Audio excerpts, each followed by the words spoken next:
Pouvons-nous dire que la RDC a remporté un premier pas dans un long processus ou bien est-ce qu'on peut appeler ça une victoire de la RDC sur le Rwanda quant à la demande ou bien à la requête de la RDC déposée à la Cour africaine des droits de l'homme et du peuple en Tanzanie à Arusha depuis 2024. Bonjour, bonsoir. Je vous salue de partout où vous êtes en train de nous suivre. À cet espace Analysons Congo. Analysons Congo vient encore devant vous pour analyser et parler avec vous, partager avec vous ces flashs. Nous allons faire ces flashs un peu courts et on va l'analyser. Abonnez-vous, partagez, connectez-vous et merci à vous tous. Nous avons aujourd'hui 60K sur TikTok, c'est à cause de vous, grâce à vous. Nous voulons atteindre 1 million d'abonnés et nous sommes en train d'aller vers 50K sur YouTube. L'objectif, c'est de faire 100K avec vous. Nous pensons que tout est possible. Suivez-nous sur YouTube, sur Facebook, et un peu partout sur nos réseaux sociaux. Alors, aujourd'hui, on attendait à 10 heures que la Cour africaine des droits de l'homme et du peuple, la CADHP, basée en Tanzanie à Arusha, puisse se prononcer suite à la requête que la RDC avait déposée au mois de février contre le Rwanda. Alors, je vais vous rappeler qu'en 2024, la RDC avait déposé une plainte au niveau de la Cour africaine des droits de l'homme et du peuple basée en Tanzanie à Arusha, accusant le Rwanda de plusieurs grèves, notamment l'agression de son pays, l'exploitation illégale des minerais. Il avait aussi accusé d'insécuriser la partie Est et autres choses qui se retrouvent dans cela. Alors, depuis le mois de février de l'année passée, elle était examinée et c'est aujourd'hui qu'on devait donner la réponse. Et la réponse, elle a été donnée aujourd'hui en Tanzanie à Arusha. La Cour africaine des droits de l'homme et du peuple accepte et dit que la requête de la RDC elle est jugée recevable.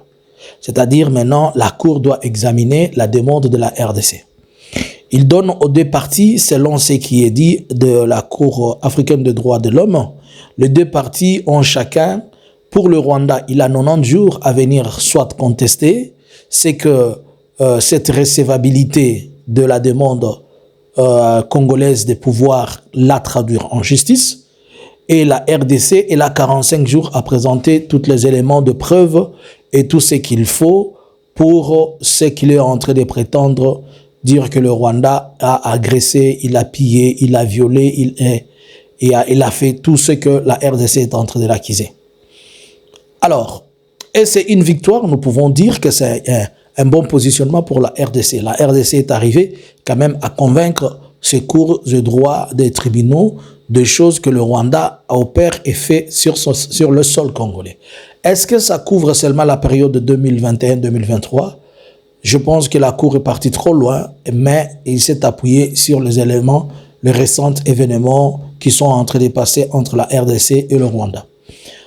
Alors, si le Rwanda est coupable, qu'est-ce qui va se passer? Au cas où le Rwanda est déclaré coupable, c'est-à-dire on reconnaît, la Cour reconnaît et elle incrimine le Rwanda, et le Rwanda doit faire des réparations, c'est-à-dire le Rwanda doit réparer avec la RDC, notamment comme ça a été le cas avec l'Ouganda. Peut-être un montant forfaitaire lui sera donné, je ne sais pas, des 100 milliards, 1 milliard, 2, ça dépend de comment ils vont juger, comment on va évaluer. De deux, le Rwanda devra présenter officiellement ses excuses à la RDC. Troisièmement, il doit y avoir des poursuites sur certaines personnes qui sont déclarées étant des personnes clés dans ces programmes ou des personnes reconnues dans les crimes.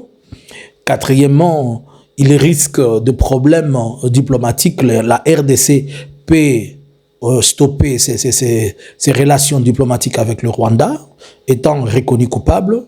Cinquièmement, la RDC peut toujours avoir d'autres moyens de pression. Mais au cas où la RDC échoue avec la Cour internationale des droits de l'homme, je peux aussi ajouter que la RDC peut faire maintenant aussi recours au niveau elle peut faire appliquer certaines résolutions des Nations Unies, on peut lui demander qu'il soit applicable certaines résolutions des Nations Unies par rapport à la crise. Et c'est là aussi, on devra normalement, si la RDC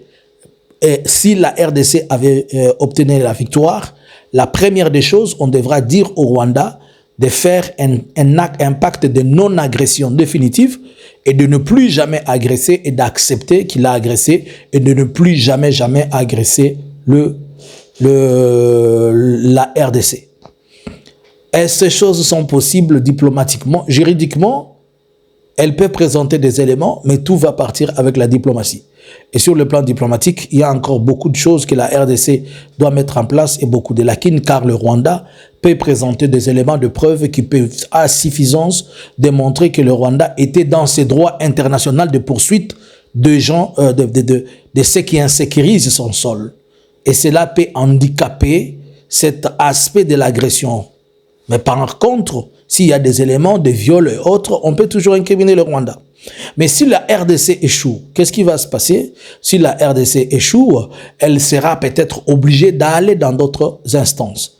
Mais par ailleurs, si ce procès arrivait à ce que la RDC et le Rwanda signent leur accord sur minerais et sécurité, et si le Rwanda obtenait gain de cause dans ce contrat, il est possible que le Rwanda brandisse ces documents et dise comment vous pouvez nous appeler des pays agresseurs et des pays qui pillent, alors que nous et mon voisin, nous sommes en bon terme, nous avons signé des accords, et moi et mon voisin, nous faisons un deal qui n'a pas de problème.